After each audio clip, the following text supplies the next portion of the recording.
तो जय श्री राम दोस्तों। पिछले एक महीने से दुनिया के सबसे बड़े लोकतांत्रिक देश भारत में चुनावों का जो माहौल है वो और ज्यादा गर्म हो चुका है। कोई चाहता है कि बीजेपी सत्ता में आए तो कोई चाहता है कि कांग्रेस सत्ता में आए। कोई पीएम मोदी देखना चाहता है तो कोई पीएम राहुल गांधी देखना चाहता है। लेकिन वहीं पर हिमाचल प्रदेश के चंबा डिस्ट्रिक्ट के भरमौर क्षेत्र की एक पंचायत इन सभी इलेक्शंस का क्लियरली बाइकआउट करती है। फैसला किया है, अगर पहले पोल फिर वोट है, अगर पोल नहीं तो कोई वोट नहीं जी। उठा के घोड़े पे लेके पीठ पे लेके वहाँ हॉस्पिटल तक पहुँचाया गया। यहाँ पे ना तो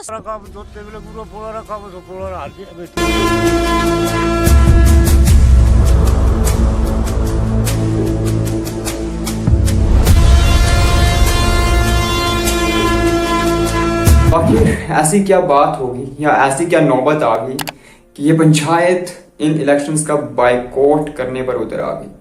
तो क्या मुद्दा है इसके पीछे, क्या असली सच है इसके पीछे, उसे जानने का प्रयास करते हैं।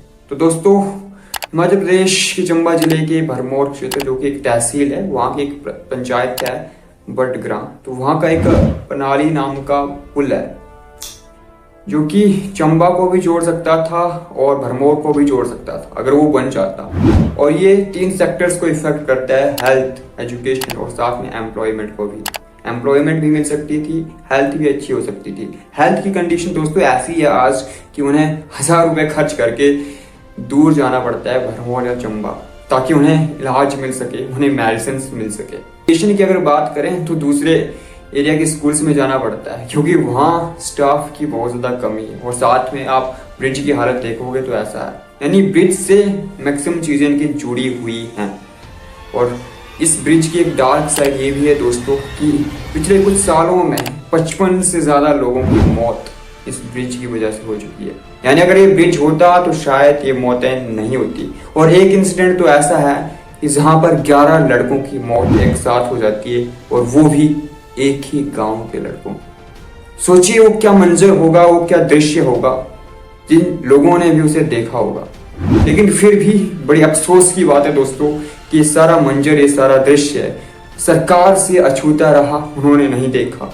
यानी किसी भी सरकार ने, किसी भी नेता ने इस मुद्दे को उतनी अटेंशन दी ही नहीं। इसलिए इस मुद्दे को अटेंशन देने के लिए, इस मुद्दे पर ध्यान देने के लिए लोगों ने इस बार के इलेक्शन को बाइकआउट कर दिया है ताकि थोड़ी अटेंशन मिले। लेकिन इस मुद्दे के बारे में आखिर वहां के जो उपप्रधान है, जो कि एक्स उपप्रधान है, वो क्या कहते हैं? मेरा नाम चतर सिंह, एक्स प्रधान बड़गान पंचायत। अच्छा, एक्स प्रधान जी। अच्छा, तो क्या बोलते फिर ये पुल का जो नहीं बनता इधर आके? ये पुल दी क्या पता, मुझे राजनीति थोड़ा गड़बड़ लगता। अच्छा। पर दूसरी गल के 1985 में ठेरा लेवल मिले भी आप इस पुल का काम लगाओ। तो नेता लोगों ने कहा कि यार फिलहाल कर लो प्रधान जी, बाद में हम कर देंगे। तो आपने इनकी बातों को भी सुना जो कि क्लियरली कट क्लियर थी, जो क्लियरली कह रहे हैं कि उन्होंने बहुत कोशिश करी इस मुद्दे के लिए, इस पुल के लिए, लेकिन सरकार उनकी बात सुन ही नहीं रही है। तो क्या ही कर सकते हैं। और सिमिलरली यहाँ के जो वर्तमान के जो उप प्रधान है, उन्होंने क्या कहा वो भी आप सुन लो। पंचायत बड़ग्रां का उप प्रधान हूँ। वो प्रधान है आप? जी हाँ जी। तो आपने मांग नहीं उठाई? हम तो कई बार एरिया में एसडीएम को और डीसी को विज्ञापन भी सौंपा है, लेकिन हमारी सुनाई नहीं हुई है। एक दिन एसडीओ एक्सीन और जे यहाँ आए थे, वो बोल के गए कि आपका 25 तारीख को जो साइड पे सामान आ जाएगा। अगर 25 और पहली की तारीख तक जो हमारा जो लोहा है वो साइड पे नहीं पहुँचता है 90%, तो हम इसका वो मत तरीके से बहिष्कार करेंगे इलेक्शन का। तो उन्होंने भी क्लियर कट कहा कि उन्होंने ज्ञापन तक दिया है डीसी साहब जी को और भी बहुत प्रशासनिक अधिकारियों को, लेकिन सरकार उनकी बात को सुनना ही नहीं चाहती है। तो वो इससे ज्यादा इस टाइम पर क्या ही कर सकते हैं, ये उनका कहना है। लेकिन अब आम जनता की बात भी आप सुनो, आम जनता की आवाज भी आप सुनो। आयुर्वेदिक फार्मासिस्ट ना बंदे इड दजियन के को सूरज ये ते प्राचीन समय आदि मानव तरफा आदि मानव तरह जीवन आदि मानव की तरह जीवन व्यतीत कर रहे हैं, इनका ये कहना है। देखिए 20 वर्षों से निर्माणाधीन कलानी पुल का निर्माण कार्य क्यों नहीं हो रहा है? हमारे साथ ये सौतेला व्यवहार क्यों? हम सरकार से पूछना चाहते हैं। इनसे हमारे पास वोट नहीं डालने का बहिष्कार करेंगे। हाँ बिल्कुल। पहले तो पूर्ण पंचायत जो है, संपूर्ण पंचायत वो इलेक्शन बायकॉट की तरफ जा रही है। और यही नहीं, अगर इलेक्शन बायकॉट तो सिर्फ एक हमारा फर्स्ट स्टेप है, अगर पुल नहीं बनता है तो आफ्टर दैट जो होगा फिर उसके लिए प्रशासन ही जिम्मेवार होगा।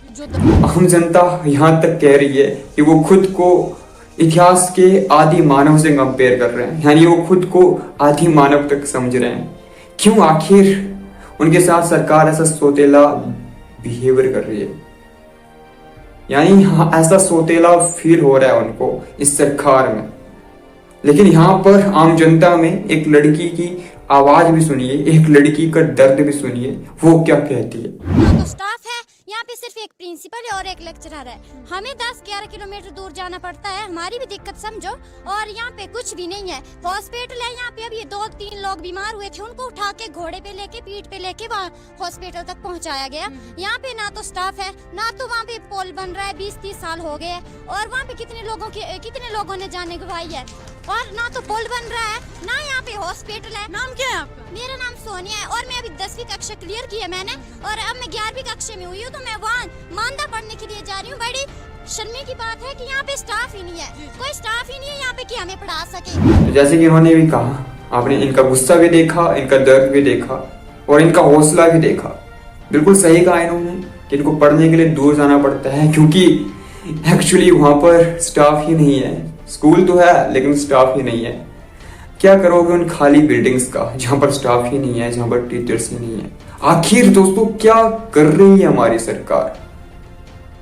सरकार से याद आया कि इस बार भी इलेक्शंस होने वाले हैं, जनरल इलेक्शंस, और पार्लियामेंट के इलेक्शंस होने वाले हैं। और ये मंडी पार्लियामेंट में आता है एक क्षेत्र, तो मंडी पार्लियामेंट में जो हमारे प्रत्याशी हैं आखिर वो इस बारे में क्या कहते हैं। तो सबसे पहले सुनेंगे कांग्रेस के प्रत्याशी विक्रमादित्य सिंह जी को। जीतेगी और जो पहली प्राथमिकता भरमौर क्षेत्र की जो लोकसभा के अंदर उठाई जाएगी वो होली उतराला सड़क के लिए, इसको आने वाले समय में डेवलप करने के लिए उठाई जाएगी। इसकी नींव कहता हूँ कि हमारा आपके साथ केवल एक राजनीतिक रिश्ता ही नहीं, मगर जिस तरीके का रिश्ता मेरे पिताजी स्वर्गीय वीरभद्र सिंह जी का था, उसी तरीके का मजबूत रिश्ता आपके साथ आने वाले समय में पूरी मजबूती से बना रहेगा, बरकरार रहेगा। उन्होंने जितनी भी बातें कही उसमें सबसे बड़ी प्राथमिकता इन्होंने दी होली सड़क मार्ग के लिए। लेकिन इन सभी बातों में उन्होंने कहीं भी इस मुद्दे को लिया ही नहीं, यानी कहीं भी उन्होंने इस मुद्दे का जिक्र ही नहीं किया जो ये ब्रिज था। बल्कि उन्होंने कहा कि उनके जो स्वर्गीय पिताजी थे वीरभद्र सिंह जी, पूर्व मुख्यमंत्री, उनके काफी अच्छे संबंध थे भरमौर क्षेत्र के लोगों के साथ। एवं राजनीति के संबंध ही नहीं बल्कि मजबूत संबंध थे। तो क्या इतने मजबूत संबंध थे कि वो 20-30 सालों में यहाँ के लोगों के लिए एक ब्रिज तक नहीं बना पाए।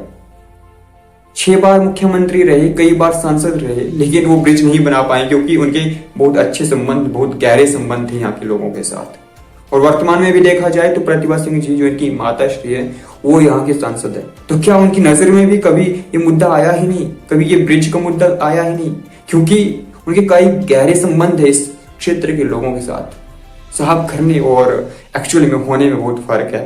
लेकिन खैर छोड़िए, यहाँ पर अब बीजेपी की प्रत्याशी भी हैं जो कि कंगना रनौत है, वो भी यहाँ पर दौरे पर आए और उन्होंने क्या कहा उसे भी सुनते हैं। क्यों मिलाया जाता है? क्या ये स्थिति देखकर इनका कांग्रेसियों का दिल रोता नहीं है? क्या इस तरह की ये वेदना देख के इनके दिल को कष्ट नहीं होता है? डाकिया हूँ और मेरा क्या काम होगा यहाँ पर? किस लिए मुझे भेजा है यहाँ पर? मैं आपका डाकिया हूँ और मैं आपकी डाकिया बनकर ही रहूंगी और एक अच्छा डाकिया बनकर आपको दिखाऊंगी। उन्होंने ट्रांसपोर्टेशन की इस मुद्दे को उठाया कि पीठ पर मरीज को ले जाना पड़ता है, ऐसा एक क्षेत्र है। अच्छी अगर वो नॉर्मल मरीज होगा तो वो थोड़ी अलग बात है, लेकिन वहीं पर प्रेग्नेंट औरत है उसको कैसे ले जाया जाएगा। अब ब्रिज होगा तो वो जो गैप है उसको फिल कर लेगा तो आसानी से ले जाया जाएगा, लेकिन ब्रिज ही नहीं है तो पीठ पर एक प्रेग्नेंट औरत को कैसे ले जाया जा सकता है, भी डिलीवरी हो सकती है। ऐसी कंडीशन है दोस्तों यहाँ की। इस मुद्दे को उन्होंने उठाया भी, लेकिन ज्यादा फोकस उन्होंने उस मुद्दे पर नहीं किया जो कि ब्रिज का था। शायद उन्हें पता भी नहीं होगा क्योंकि वो राजनीति में अभी न्यू कमर्स है। और साथ में उन्होंने ज्यादा फोकस करा डाकिया बनने पर और मोदी की लहर पर। खैर छोड़िए, ये तो थी बात प्रत्याशियों की जो कि अभी बन सकते हैं और बन भी नहीं सकते हैं। लेकिन जो वर्तमान में यहाँ के विधायक हैं डॉक्टर जनक राज जी, वो क्या कहते हैं या फिर लोग उनके बारे में कहते हैं? फिर जन का वाला ए बन्नी मा तरीका समखनो वाला ए वाला देव तरीका समखनो सब रे पहले वाला मो फलानी पड़ोरा काम लाना अब बंदा मेरी सरकार है नहीं है तो उसी के कारण सेरी सरकार नहीं है तो भाई जेडी सरकार है सो बनाना और अब बंदा। तो यहाँ पर लोगों का कहना है कि जब चुनाव का समय था, यानी जब चुनाव के समय में वो आए थे तो उन्होंने कहा नहीं, वो बन्नी माता की कसम तक खाई थी कि जैसे ही वो चुनाव में जीतेंगे वो इस पुल का निर्माण करेंगे, काम चालू करेंगे। लेकिन अभी वो कह रहे हैं कि सरकार उनकी है नहीं तो वो कुछ कर नहीं सकते हैं।